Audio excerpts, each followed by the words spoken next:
You're watching the KOAM Morning News on Fox 14. Right now at 7, authorities in Jasper County respond to an armed robbery at a Casey's in Joplin.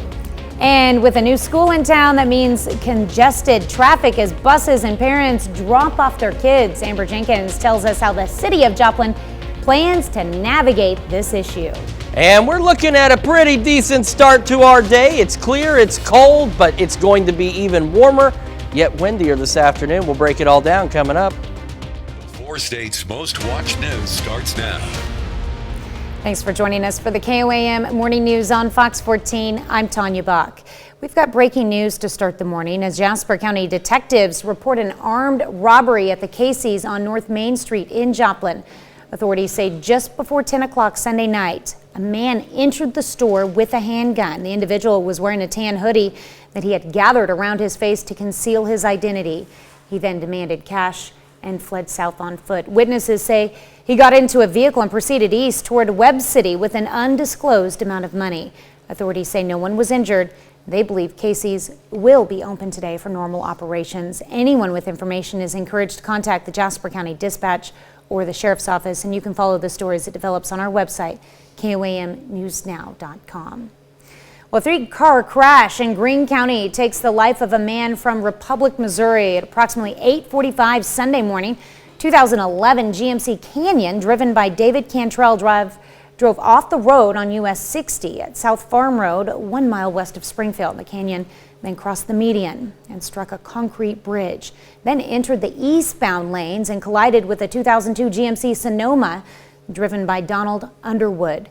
The Sonoma in turn spun and struck a 2021 Ford F-150 driven by Jose Martinez. Martinez suffered minor injuries. The occupants of the Canyon all suffered serious injuries and were taken to Mercy Springfield. Underwood, the only occupant of the Sonoma, was pronounced dead at the scene. Independence, Kansas authorities respond to a hostage situation early Friday morning. Just before 3 a.m., authorities responded to a 911 call from a girl that had hung up in the 200 block of West Magnolia. When they arrived, they learned that the boyfriend of the girl had cut her face and stabbed her in the leg and abdomen. The knife wounds did not appear to be serious. The suspect surrendered peacefully and the victim was released. There was no danger to the public. With the completion of the new Dover Hill Elementary School, it comes with an entirely new problem of its own: traffic. Luckily, the city of Joplin has a plan to try and balance that out. Amber Jenkins joins us in studio to tell us more. Good morning, Amber. Good morning, Tanya. Joplin's newest elementary school is located near the intersection of North Main Street and Murphy Boulevard. Those two roads see about 16,000 and 5,000 daily cars. The school district is expecting about an additional 200 cars for pickup and drop-off. However, the flow of traffic should not be affected much. The city and the school district work together along with the Department of Transportation, and a traffic study was conducted for the school. It's a big enough traffic generator that we felt that was important. The traffic study also showed engineers the most effective place for the entrance and exit for Dover Hill Elementary. All right, thanks, Amber. And as we know, school started in Joplin last Wednesday. How has the traffic congestion and things been going there? It's been going pretty well last time I spoke to the city. However, because it was the first day of school, of course, there were some hiccups, but they worked through it out. They ironed out the issues. And so far, traffic has not been hindered and the flow of the pickup and drop off has been smooth for the parents. All right, thank you for that report. Thanks, Amber. Well, Jasper County has a new courts building, and they celebrated last Friday with a ribbon cutting. KOAM's Jalen Banks was able to get a first look.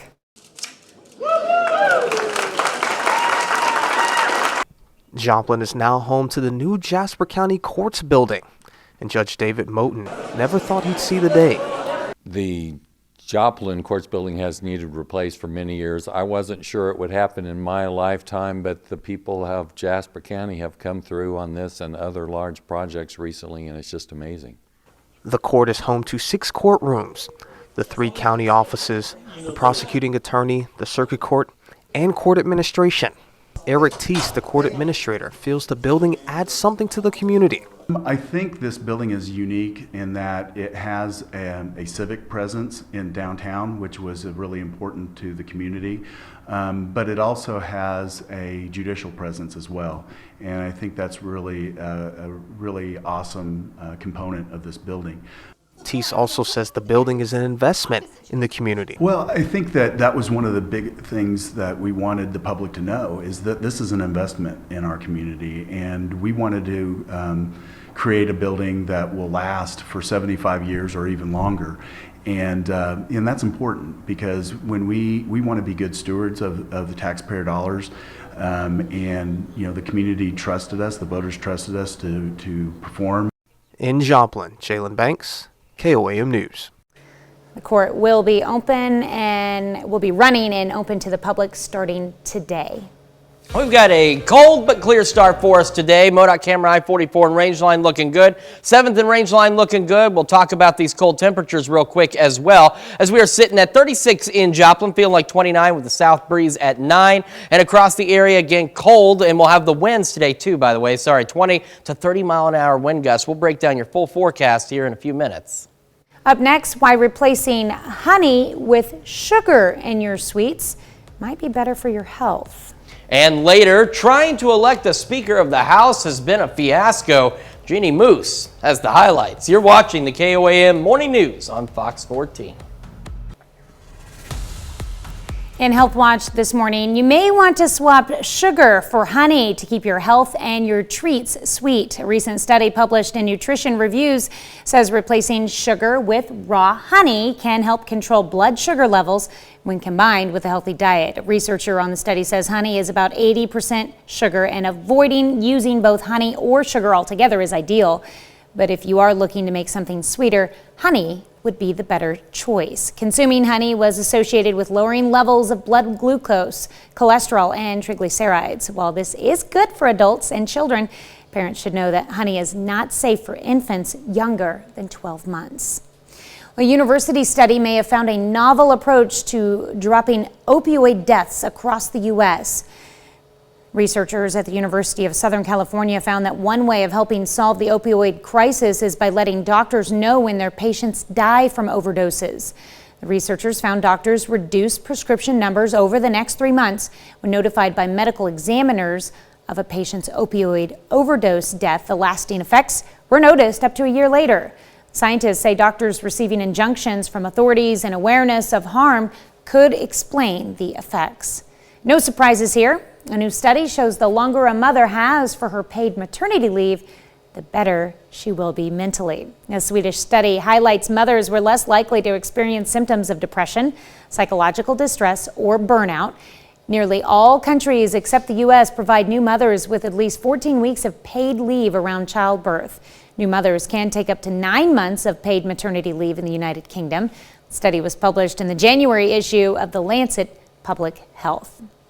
Sorry, boys, it might be time to put down the soda. A new study suggests that drinking just 1 soda a day can increase the risk of baldness in men. Researchers from the Tsinghua University in Beijing found that men who gulped down 1 soda per day had a 57% greater chance of experiencing hair loss compared to those who did not. The study analyzed how it does not have to be soda either. Rather, consumption of any sugar-sweetened beverage or a SSB, sugar-sweetened beverage, could affect men's hairlines. So sugary sports drinks and sweetened coffee or tea should get the boot as well. In addition to hair loss, the study, which was comprised of over 1,000 men between the ages of 18 to 45, found that high SSB consumption was also linked to a higher risk of depression and anxiety. It should be noted the researchers' findings were correlative, meaning that heavy SSB drinkers are losing their hair at a faster rate. The findings do not mean that SSBs directly cause hair loss. All right. It's a new year, and doctors at the Cleveland Clinic say it could be a great time to ensure you're making your health a priority. Doctors say you can consider checking your cholesterol through blood tests to make sure you're healthy. The results will let you know if you need to make any changes to your lifestyle to avoid heart attack or stroke. Also, make sure you're staying on top of cancer screenings. Many people should start getting colonoscopies at the age of 45. Losing weight, eating better, and quitting smoking are also great ways people can improve their health in the new year. And there's Chris. Soda. Nobody told me this. And this certainly explains a lot, because this is almost gone and I got it just this morning. I've learned something today. We're going to learn about our forecast, some warmer weather, and some breezy conditions when we come back. One New England Patriots superfan got the surprise of a lifetime last week. Connor Magliozzi caught up with 10-year-old Kellen Tilton from Detroit, Maine, after he learned one of his dreams was about to come true. Kellen Tilton's love of football comes from his family. I've watched two of my brothers specifically. They loved football. They were in high school, and I've been watching them since I was like 1. Kellen watched them win 2 state titles and fell in love with the sport. My brother Sam, he's the bigger one, he would make the holes, and my brother Tucker, he was the running back, would run straight to him. Kellen is also a massive New England Patriots fan. As for his favorite player, Ramondre Stevenson, their running back.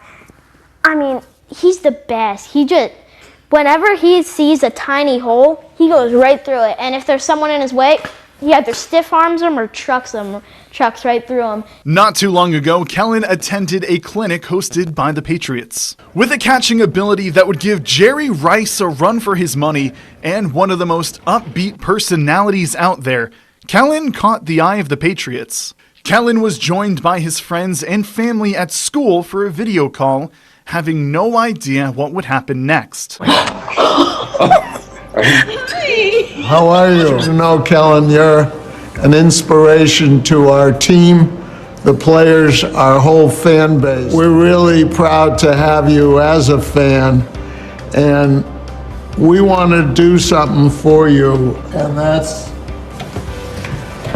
to send you and someone, whomever you choose, to go to the Super Bowl. I was so shocked. It was hard to focus on my school after that. I had to go back to class. And as for his pick and who's going to be in the big game? Patriots and the 49ers. And to aid the Patriots in their quest for a Lombardi trophy, Kellen has a message for the man under center. So I would talk to Mac Jones and I would say, so, you throw the dimes that you always throw. No matter what happens on the field, Patriots Nation is going to be represented by one of its best at Super Bowl 57. Incredible story there. Kellen is a cancer survivor and works to raise money and awareness for childhood cancer. Check out this beautiful sunrise at 7th and Rangeline, the promise of a new day as we start a new work week here. And we've got a cold start for us, though. We're at 36 in Joplin, feeling like 29 with that south breeze at 9 miles an hour. And it's cold across the area, but we also have winds to contend with this afternoon, gusts pushing 20 to 30 miles an hour, and those will let up by this evening. So it's a brief boost in the wind. It could lead to your trash can getting knocked over, so make sure you have it secured somewhere safe.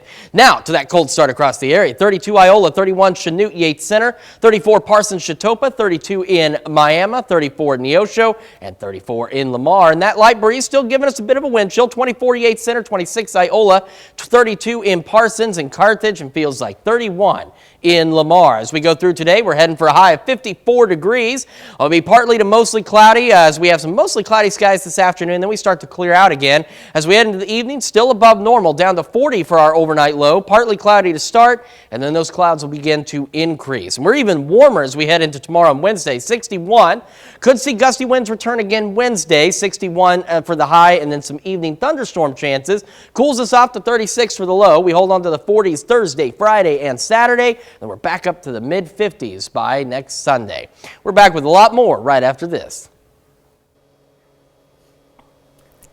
We take this time to honor today's four-state hero, Charles Mason. Staff Sergeant Mason served in the Army from 1942 to 1945.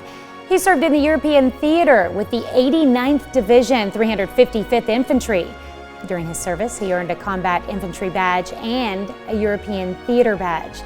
A native of New Albany, Kansas, we thank you, today's four-state hero, Charles Mason.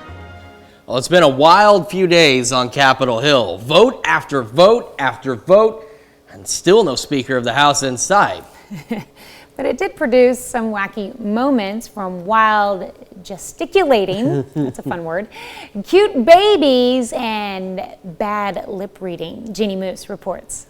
Focus the binoculars, pop the popcorn. The speakership fiasco has careened from extremely rowdy to extremely sleep-inducing. Baby, wake up! Democrats chanted their House leader's name like it was a football game, while Republican Representative Kat Kammack made accusations that had Democrats saying, "What?" They want us to fight each other. That much has been made clear by the popcorn and blankets and alcohol that is coming over there.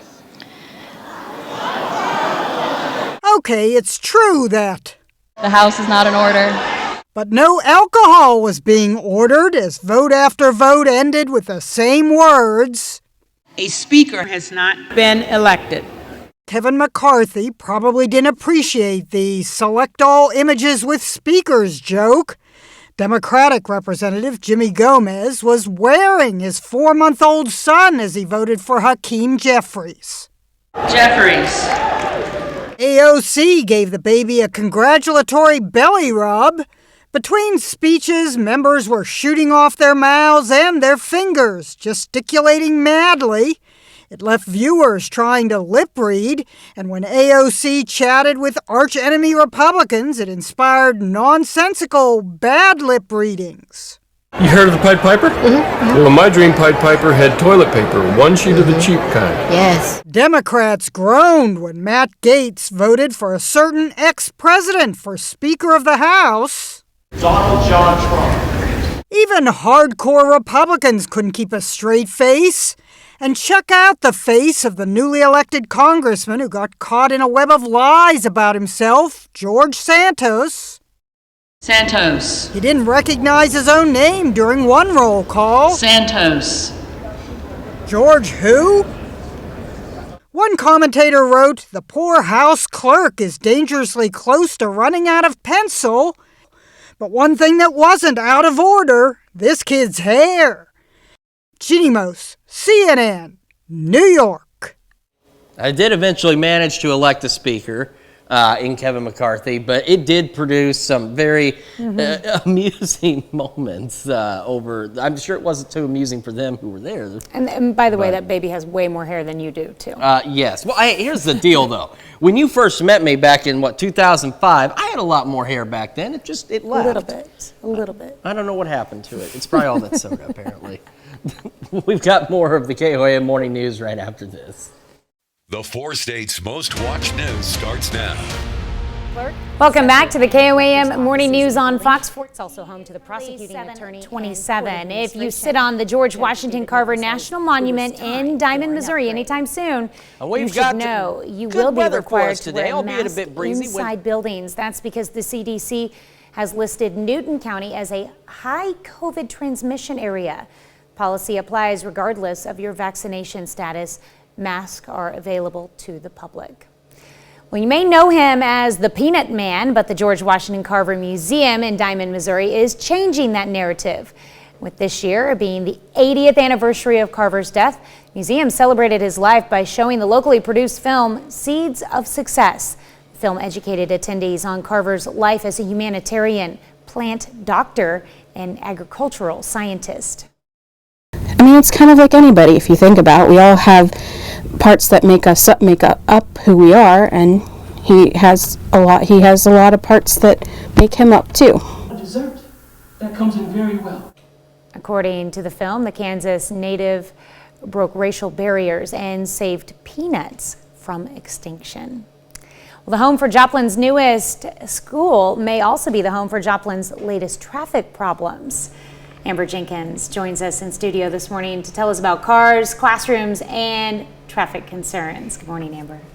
Thank you, Tanya. School's in session at Dover Hill Elementary, which means traffic around the school might get a little congested. I spoke with the Director of Public Works of Joplin to learn, will this new school affect the flow of traffic? Dover Hill Elementary is Joplin's newest school. It's located at the intersection of North Main Street and Murphy Boulevard, a busy area for commuters. The city and the school district worked together along with the Department of Transportation, and a traffic study was conducted for the school.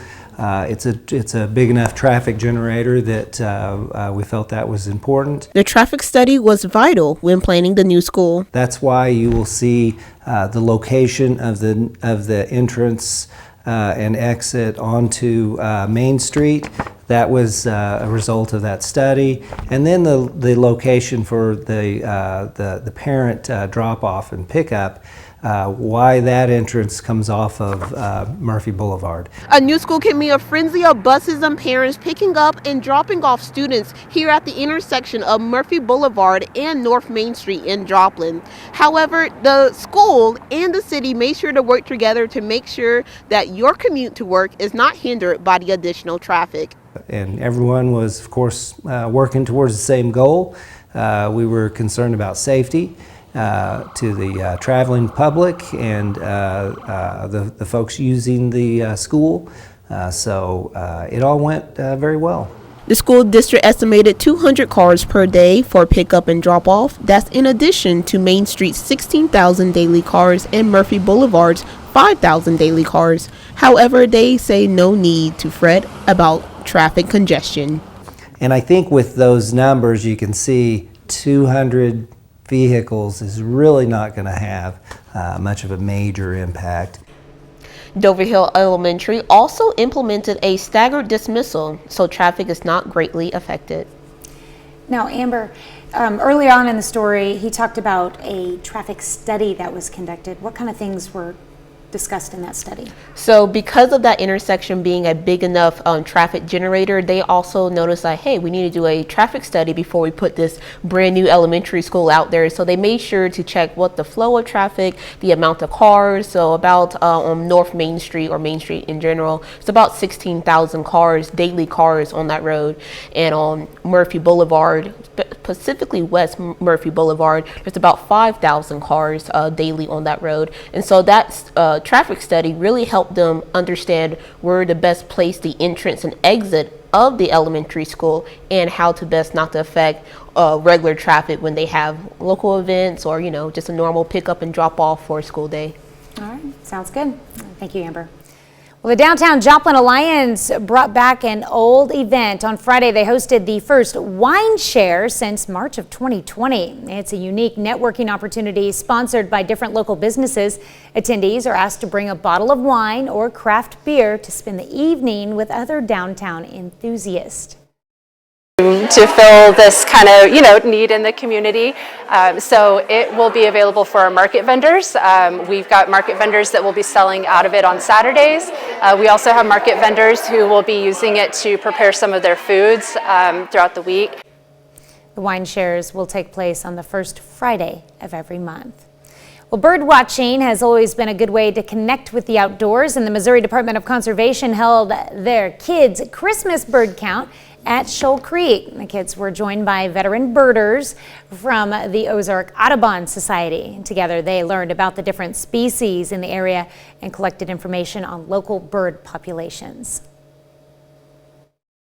The great opportunity of being able to come outside, see different kinds of birds that we get to see here. It's a very unique ecosystem that people don't get to see in a lot of other places, and I think that really excites people to get outdoors. It's the new year. People are looking for new, exciting activities to do. They want to get their kids, their grandkids outside, so I know a lot of the parents and adults that have brought them today are just excited to get outside, to have their kids excited with them about learning about nature, and I think that's what really draws our audience out here to Shoal Creek. Well, this morning we're discussing pain reparations. Reagan Pickett says her whole life she's heard of the traumatic tales of what happened in Rosewood, Florida back in 1923. The town's black residents fell under siege by an angry white mob after a white woman said she was assaulted by a black man. Homes and businesses burned down, black families lynched, targeted, and torn apart. Old newspaper articles speak of Negro homes raided and burned down. Well, that brings us to our question for you this morning. Should countries pay reparations? So far, 11% of you say yes, 89% of you say they should not. Make sure you vote through our website, through our app, and of course take part in the discussion on our Facebook page. All right, and we mentioned it earlier this morning, just like reading that story, and when you watch the full story that we ran earlier this morning, it just took us back to like what happened in Tulsa, here closer to home, just a little over 100 years ago. Yeah, absolutely. Well, when we come back, we're going to take a complete look at your warmer and windier forecast. We'll be right back. Some four-staters gathered to spot bald eagles at the Roaring River State Park. KOAM's Yana Tula talked with the staff members and participants and has more. Right now I've seen probably typically about 6 to 8 bald eagles regularly down here, so they're pretty common in the winter. Residents from the 4 states are searching for bald eagles at the Roaring River State Park. Naturalist and resource interpreter Anna Skaliski says they are quite common in the area at this time. So in the north, it gets really cold in the winter, and so waters will freeze up, and so those bald eagles start coming down south. So places like Roaring River, where the river stays flowing year-round, there's trout year-round. It's a great place for bald eagles to come in the winter. They have that constant water and food supply. Trish Reedus came down from Arkansas to observe eagles. This is perfect eagle habitat. You've got the high trees, the tall bluffs, and you have the river, which is well stocked with fish. She says it is important to remember about the natural areas that are crucial for the eagles. It's really cool to have events like this where you can come and specifically look in a habitat that you would expect to see the eagles, because I think that especially for kids or maybe people that don't get outdoors a lot, they think that the odds of seeing an eagle are extremely rare. Skaliski suspects if the park is very busy, there may be less eagles to be seen. She mentions you can spot more eagles depending on the time of the day. Bald eagles are one of those birds that you see them in person, they're bigger than you thought they would be. They are majestic, they're really cool. Everybody knows about bald eagles, and so it's a cool way to connect people with nature. In Barry County, Janna Haudala, KOAM News. Bald Eagle Days are held twice a year in December and in January.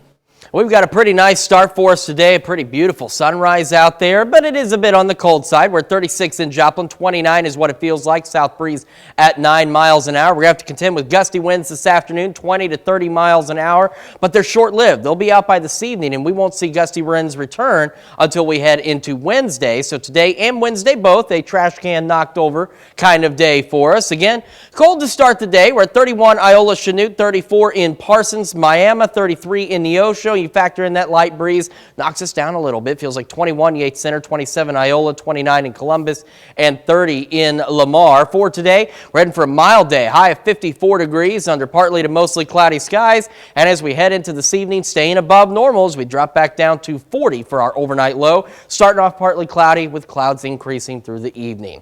We got a lot more of the KOAM morning news right after this. We have a beautiful but cold start for us today across the region as we check in with our temperatures right now. We're at 36 in Joplin, feeling like 29. South breeze at 9 miles an hour. We'll have the gusty winds this afternoon building in. 20 to 30 mile an hour wind gusts are possible, but they're out of here pretty quick this evening, and we won't have another really gusty day until Wednesday ahead of our next storm system, bringing us some thunderstorm chances, which we will talk about. So today and Wednesday both are trash can knocked over kind of days for us. Across the region, as we mentioned earlier, it is a bit of a chilly start. 31 Yates Center, Independence, 34 Parsons, Miami, 33 Neosho, and 36 in Carthage. And with the wind, feels like 31 in Carthage, 30 Neosho, 31 Miami, Parsons, and feels like 26 in Iola. Today, we're going to be well above average, but breezy. We'll have mostly clear to partly cloudy and a brief moment of mostly cloudy skies this afternoon. Otherwise, a high of 54. Staying above average as we head into tonight, dropping back down to a low of 40. Starting off with partly cloudy skies, and then those clouds will begin to increase as we head through the overnight hours. Up to 61 tomorrow and Wednesday. And then Wednesday evening, we got some thunderstorm chances across the area, and that'll bring our temperatures back down to 36 for Wednesday night, 40s on Thursday, Friday, and Saturday, and then we're back to the mid-50s by Sunday. We have decent overnight lows up until Thursday night when we get cooler, so we're down to 27, 25 Friday night, so those are actually about where they should be. And then check out Saturday night, back up to a 39-degree overnight low ahead of those much more nice, pleasant, mild conditions heading into Sunday. That's a check of your forecast. Now, here's Tanya Bach with Consumer Watch. All right, thanks, Chris. Football fans and just everyday people continue to show their love for Buffalo Bills safety Damar Hamlin by donating to his toy drive for kids. Money has poured into the fundraiser since Hamlin's cardiac arrest last Monday, and organizers say donations have now topped $8.5 million. Hamlin started the toy drive last year as a way to give back to his community. More than $32,000 poured into the charity during Sunday's Bills game against the New England Patriots. Organizers thanked people who donated for their generosity and compassion. No winner means the Mega Millions jackpot grows to $1.1 billion. That's with a B dollars. Wow. No one matched all 6 numbers in Friday's drawing, and you may remember back in July, 2 people won the $1.34 billion prize. Illinois Lottery says they came forward in September and split the prize. The next drawing is set for Tuesday, January 10th. Beer drinkers are having to dig a little deeper into their pockets. The alcohol consulting company Bump Williams says beer prices, not including sales at bars and restaurants, jumped 7% during the last 13 weeks of 2022. The firm said prices of some popular beers, including Bud Light, Miller Lite, and Coors Light, increased even higher by 10% during that time. Breweries have had to raise prices due to inflation and the increased cost of shipping and ingredients. However, industry insiders say while people are generally buying less beer, higher prices are making up for it, with sales up about 2% last year. Well, picture yourself behind the wheel of a 27-foot hot dog. Yeah. Oscar Mayer is now recruiting the next class of drivers for its iconic Wienermobile. The drivers are called hot doggers. Not only do they get to drive the Wienermobile through 20 states, they get to serve as an Oscar Mayer spokesperson at more than 200 events during the year. Hot doggers also document their journeys on social media. The company says they're looking for graduating college seniors who have an appetite for adventure. Chris wants to know if there's a height limit. We'll be right back with more after this, but first let's take a look at the market prices before the opening bell.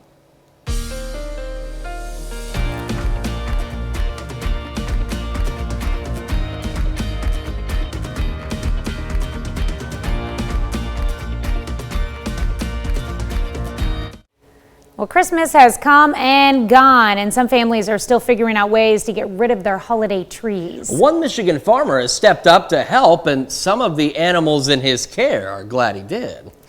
Lauren Edwards explains.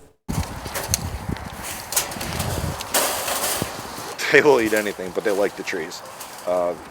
Trees, dried leaves are like potato chips for them. So no, they will. I don't know anything they won't eat. Hey guys, want some bread? Bunch of beggars? These guys love them some bread, but lately they've been snacking on Christmas trees. They look forward to it. They don't know, they every day, about every 2 days, we'll give them a tree, basically. And they'll strip it down to nothing. And that's so they'll just munch on it all day long. Brent Fields, owner of Fields Farm in Comstock Park, says they munch on the trees throughout the day. He opened his farm to be a drop-off site for anyone to get rid of their Christmas trees. It was on Facebook, so we thought it was a good idea. It feels good rather than throwing it to the trash or recycle. More the merrier, but we're not looking to go pick them up. But people have reached out to me and said, hey, you can grab my tree if you want. And that's not what we're doing, but it certainly is a place that, like I said, we can help recycle the earth. And Fields says it's healthy for the goats. It's actually a natural dewormer. So they like it, or love it, act like it, but it's good for them. And what's left behind, they chop up later in the year. Last year, they got about 100 trees. This year, he expects to reach that number again, if not exceed it. Just a free service for the community that I live in. Love to help. And so, just no charge.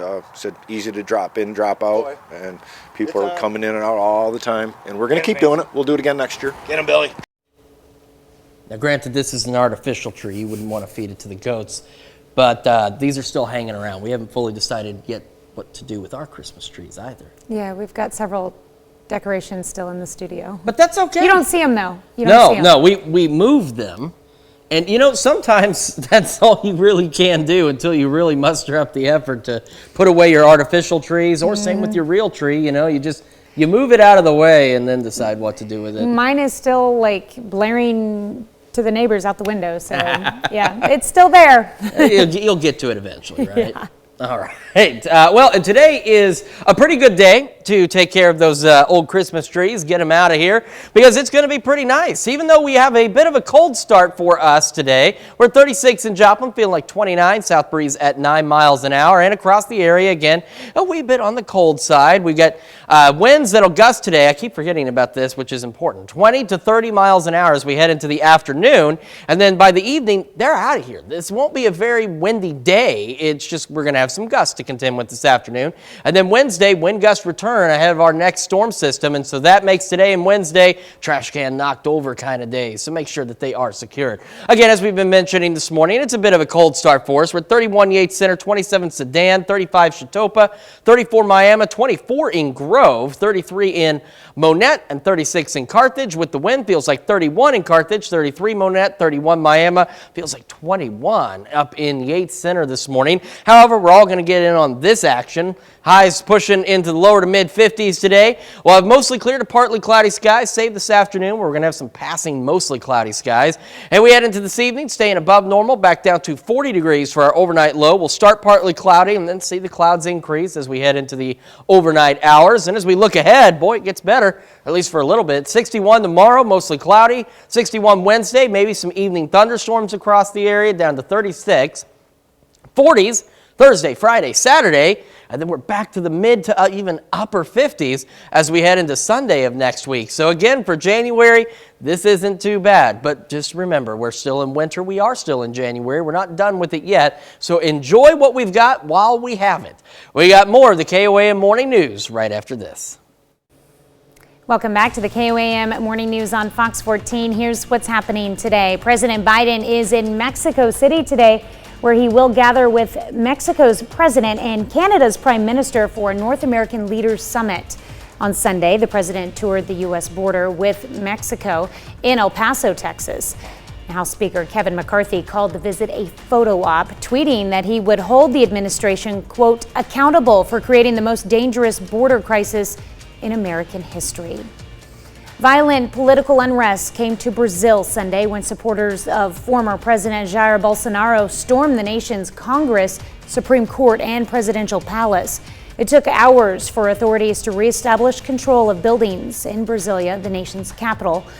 Bolsonaro is refusing to accept his recent election defeat.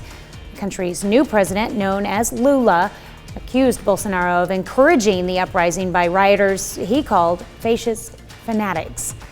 And the Buffalo Bills wasted no time in scoring a touchdown at the start of their home game, saluting injured safety DeMar Hamlin.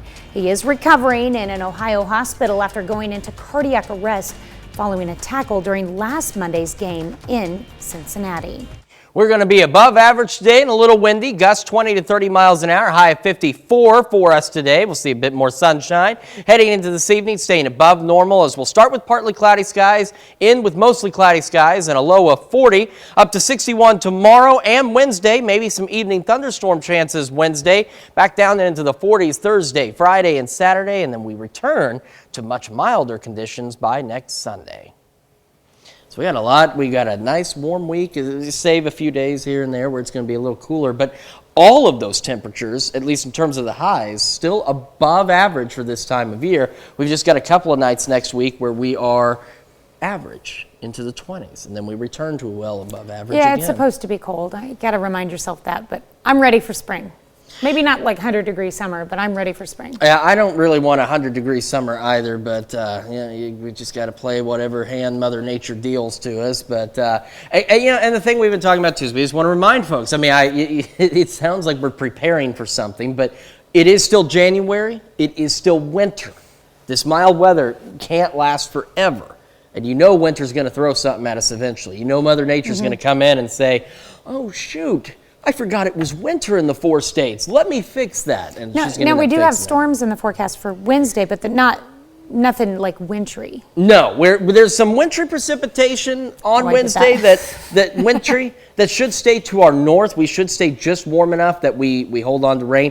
And the thing is, too, we could see a couple of stronger storms Wednesday, but we're not really anticipating anything too crazy. It looks like most of the stronger storms will stay down across Arkansas and off to our east, so we should be all right. Well, that's good. Yeah, All we right. need some rain. The drought is slowly improving across the area.